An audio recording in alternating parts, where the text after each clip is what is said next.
Hey everybody, Sarah at Nova again. And this week we have a Vespa for a change. This here is a 1972 Vespa Rally 200. And I'll be the first to say that there's a lot of people in the world and a lot of people in this shop that know more about Vespas than I do. I am not an expert on them by any means. I have actually kind of mixed feelings about them. But they are also, one of those feelings that is mixed is that they're pretty freaking cool. Obviously, they get style points, mods versus rockers. If you've ever, if we're familiar with that whole era and the 60s. Very much stylish, very Italian, clearly. They got a little pep, they got a little go. Everybody looks good on them. That's kind of cool. But the downsides are, I'll just say the first time I got on one, I remember when I was a young lad working in New York City, somebody had a Vespa in the shop and I took it out for a test ride and it terrified me because the wheels are tiny, it wobbles all over the place, there's no stability, and you shift it like a maniac. Your clutch is on your left hand and your shifter is your left hand, all in the same unit. So it's a certain finesse that it takes to do it. And if you're used to motorcycles in a certain way that are stable in their own way and you shift them one way, here you go, here's an action there. That's how you shift, and there's your clutch. Still has a motorcycle style clutch, but you shift it in the same hand. So it gets a little odd. But that being said, they're light as heck. They're two-stroke. This is a 200cc two-stroke, which is not a slug, even though the motor is pretty agricultural, utilitarian in its origins. They can be pepped up, and even just as a two-stroke, they just have a lot of pep, a lot of lightness. The horsepower to weight ratio, even though not a lot of horsepower, there's also not a lot of weight, so they go pretty zippy. People do pep them up quite a bit and they tune them. There's actually a whole world of scooter racing out there, which is pretty exciting and interesting. They have expansion chambers, stuff like that. This guy has a chamber on this one. And two strokes, put a chamber on something, and it is the biggest performance improvement you can have is to have one of these tuned for the style of riding you do. And without getting into the weeds on why that is, it is just it is, and that's important. Other cool things, this is the whole motor and transmission. It's part of the swing arm, and it's really simple. You want to pull the motor, you take the whole wheel off, the whole thing here. It's a pretty simple thing to rebuild. There's the carburetor's even back here. The ignition system's part of this. You have a flywheel with a rotor and stator here, and a cooling fan all in one. This is late enough that it has electronic ignition. Funnily enough, the same coil and CDI setup known as a transducer that my Motorini has and all the Motomarinis had. So it's kind of cool, 70s Italian electronics going on there.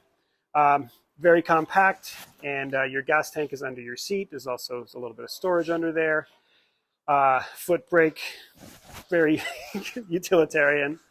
Does not, your foot being back here, you have to lift up and push down on it for it to work, but it does work. It actually brings you down pretty quickly, hauls you down quickly. And for those riding these things, these are designed to be used in concert, front and rear. It's not like a motorcycle where you can get away with just using the front. Grabbing the front of these causes them to dive quite a bit. So using both at once is the way to do it. Speaking of the front, we have here a single-sided front end. So you notice there's nothing going on over here. And on the other side, you've got your axle, your shock, and your spring, loading it all here. So actually, pivoting this way. So kind of cool, a little advanced for, at least advanced seeming for its time. There's a lot about these that are sort of Art Deco in that they look super modern, and they're not really, but they look modern for their time, space age. Just there's a couple other things that Vespa does that's just kind of cool. And it's not unique to Vespa, but it's this era of scooter. Lambretta is similar, but you got the spare tire on the side here. Again, utilitarian. Vespas are always, somewhat utilitarian.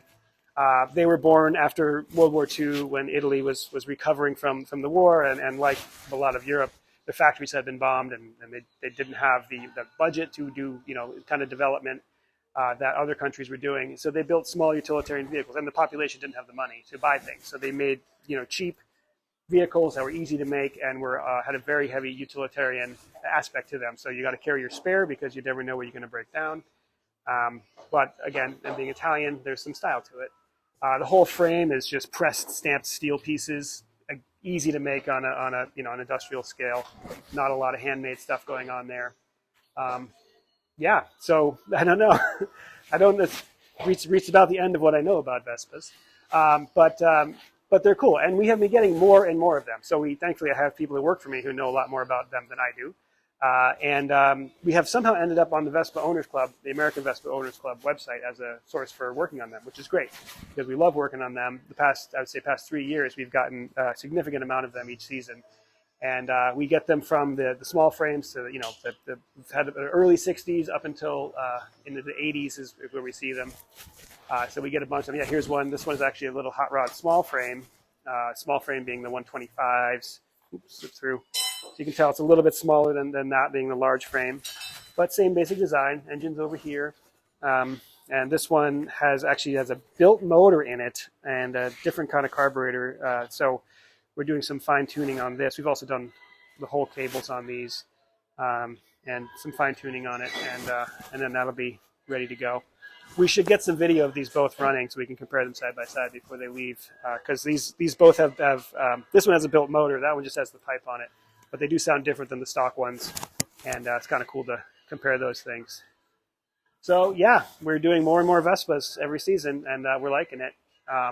If you're into these things, tell us why. If you think Lambrettas are better, all two of you out there, tell us why. And yeah, let us know what your experience is with scooters, even if new ones like the Yamaha Vino, as a nod to the Italian stuff. One of the best modern scooters out there of the past 20 years or so. It's not new. Is Yamaha Vino, which is clearly a ripoff of one of these, and they're awesome if you want something vintage looking, but not have to deal with all the vintage stuff. But yeah. Thanks for watching, and like and subscribe.